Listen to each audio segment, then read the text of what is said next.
Welcome back to MMAOddsBreaker Fight Breakdown Show. Today, it's the Ultimate Fighter 21 finale, Ellenberger versus Thompson, July 12th.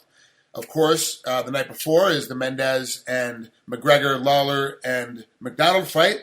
Now, right back-to-back, the UFC is doing something amazing this week, Nick. They're having 4 fights in about 7 days, 8 days. And let's not forget they have the Fight Passes blowing up with the International Mixed Martial Arts Association amateur fights that are going on right now.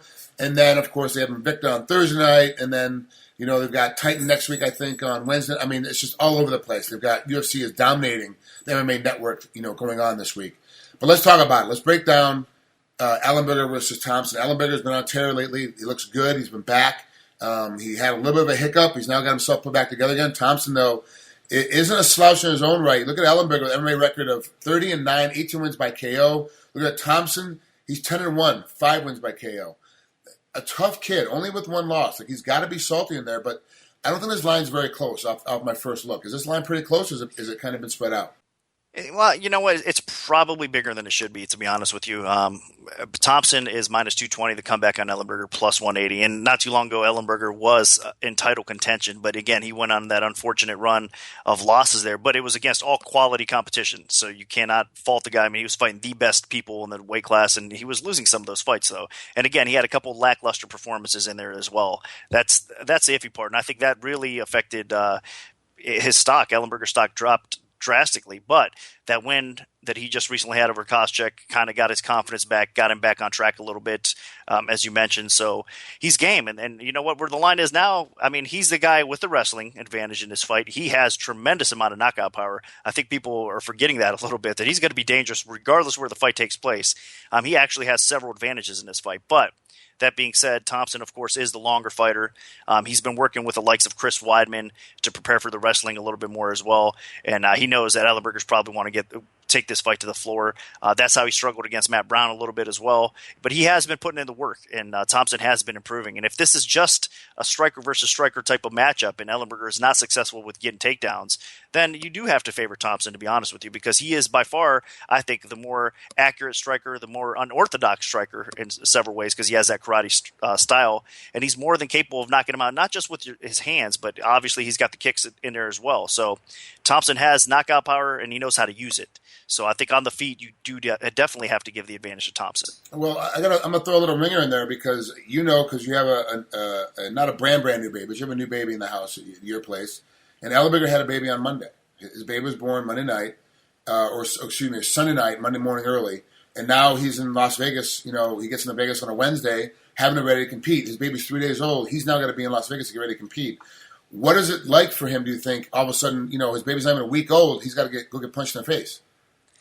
It's tough. It's got to be tough because, your heart and mind are with your kid and, and everything going on in that situation as well. So, but in a way, it's also motivating, right? I mean, now he's got, another mouth to feed. So he's going to want to have more success. He's going to want to provide a better living for his family. So I think there's a little bit of both sides to that equation. I think that it could be a distraction for sure.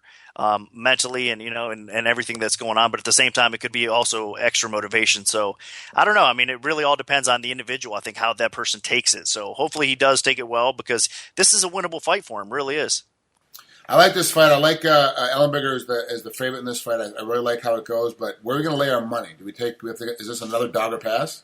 Well, yeah, Ellenberger's the underdog, so yeah, just not to correct you there, but yeah, no problem. But yeah, no, I don't know if it's dog or pass, to be honest with you. I would probably stay away or honestly look towards Thompson a little bit here. But at the price at 220, I do think it's a little high. So if you see some movement and the line drops to maybe $180 or so, I think there could be a little bit more value on him at that spot, maybe under 2-1, but over 2-1. I know it's close, but there's not much difference, but still, I think you got to be a little bit disciplined. So over 2-1, you pass it. Maybe under 2-1, take a smaller stab on Thompson to win. But again, it's a tough matchup. This is going to be by far one of the best fighters that Thompson has faced in his career. So if he is successful, then he's going to keep on moving up towards that title shot, which in a stacked division, as we all know. But I am leaning honestly more towards a favorite in this one, though. For full disclosure, I am picking Jake Ellenberger, but remember, he also does train at my gym in Los Angeles. I do work out with him some. So this one, for me, from a betting standpoint, I'm leaving completely alone just because of the line. But yeah, I like Jake in this fight. I like how this matchup works out. I like the fact that he's going to be, trying to put some wrestling down on the ground, trying to put this on the ground where Steven doesn't do very well. But it is also, the line is correct, where I think that Jake should be the underdog in this one, and that Thompson should be the favorite in this one, especially when you're working with Weidman, and when Weidman comes on and says, I'm having a really hard time in practice with this guy. Like, I'm really having a difficult time. When Weidman says that, and you're like, wow. And Weidman doesn't talk about his training partners at all. He never really talks to anybody. He's not a guy that's going to come out there and say, oh, this guy, and like, give, and like try to prop another guy up. He's like the old Italian father that never gives you any props until, like you go, Dad, look, I just got $1 million job. He's like, that's nice. You're like, come on. That's kind of like Weidman is their training partners. So when he comes out and goes, hey, look, this guy's giving me problems in practice, he really is giving Chris problems in practice. So I like the line. I like how it looks. But, of course, like I said, I'm biased. I'm taking Jake. But I'm leaving this line alone. I'm not betting anything on it at all. It's another situation, Nick, where these fights are getting tougher and tougher to call. We never really talk about, from your standpoint, we always give props to the matchmaker for getting these matches put together with Silva and Sean Shelby. But we never talk about your end of always getting the lines put together correctly. A few times they flipped on you, especially with Aldo and McGregor. You had a little flip on it, but that's the betting public jumping in there on a guy like Conor McGregor. Is it becoming more and more difficult for you to get these lines set square and get these things set straight?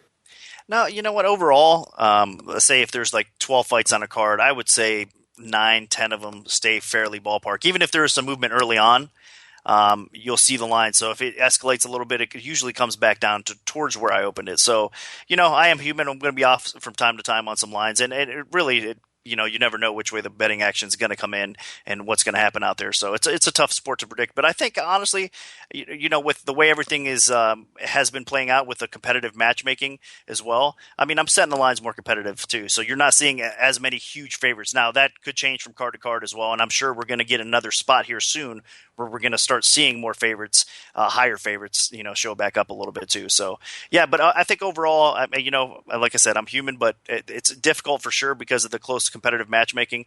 But so far, so good. I mean, I have also a good staff that I can, kind of lean on from time to time. And from top to bottom, I mean, everybody that works for MMAOddsBreaker has a really solid MMA opinion.